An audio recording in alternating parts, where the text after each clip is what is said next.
Hi, we're in Nelson Barbour, Charles Taze Russell, The Three Worlds or Plan of Redemption, page 61.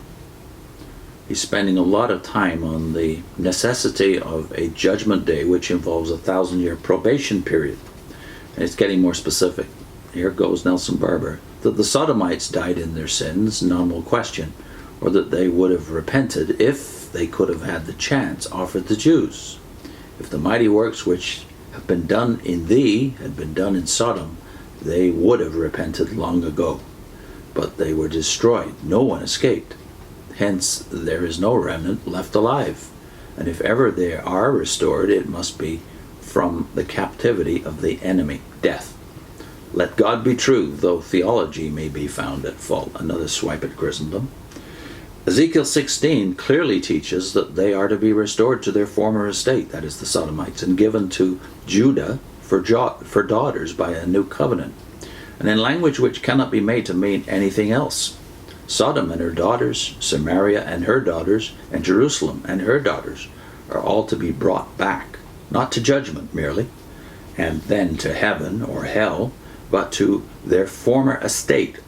And I will give them unto thee, that is Jerusalem, for daughters, but not by thy covenant. That's Ezekiel 16, verse 61.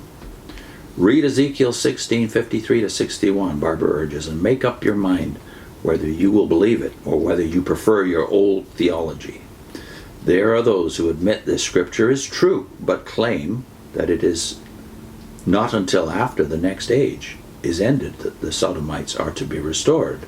And yet these same theologians maintain that the Jews will be restored immediately after the second advent of Christ, that the Jews are to be restored at the end of the gospel age, if ever, I presume, all will admit, not Jehovah's Witnesses today, though Barbour and Russell obviously taught it then, that the Sodomites are not yet restored. I need not stop to prove, but what I can prove is that when Sodom and her daughters shall return to their former estate, then thou, Jerusalem, and thy daughters shall return to your former estate.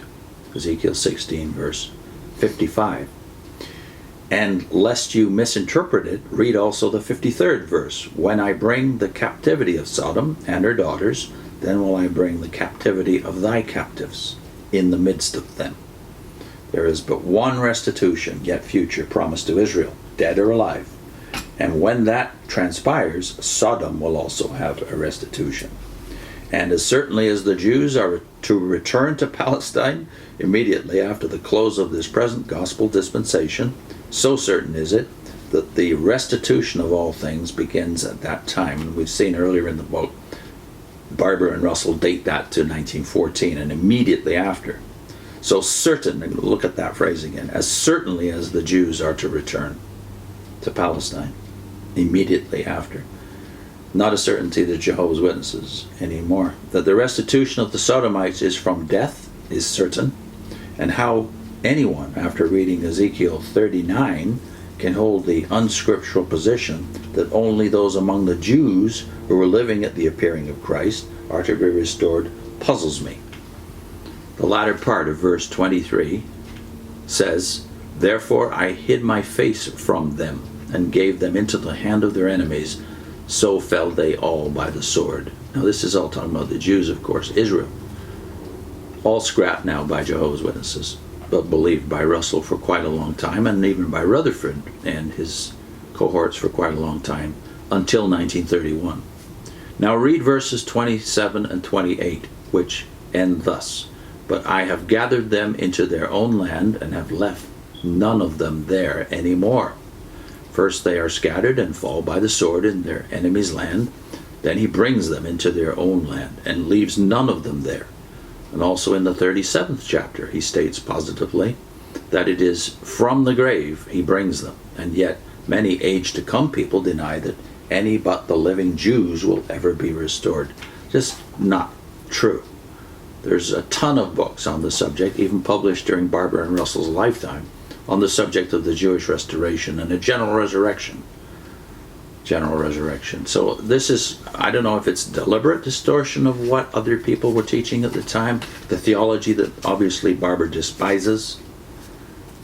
I don't know if it's a deliberate or misrepresentation or just that he was running, and Russell was also running, being the younger man, in Christadelphian circles only, because the Christadelphians seem to be the target much of the time here. But I don't think they're either deeply read in premillennial literature. Dispensationalism hasn't caught on yet in this era.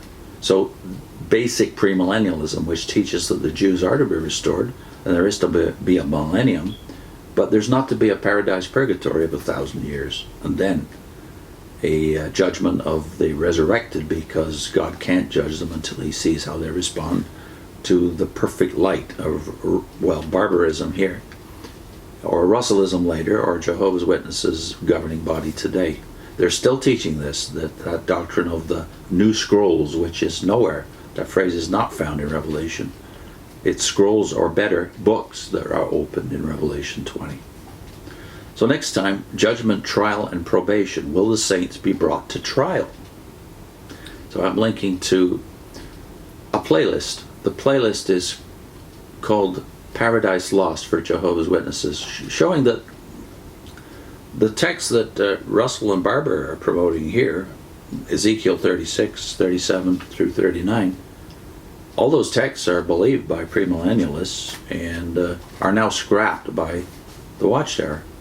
They have stolen them, though. They have stolen those promises about the material restoration of Israel and applied them to the earthly class, the great majority of Jehovah's Witnesses. So that playlist is up, and also the first video of that series, which is called the Counterfeit Kingdom of the Watchtower.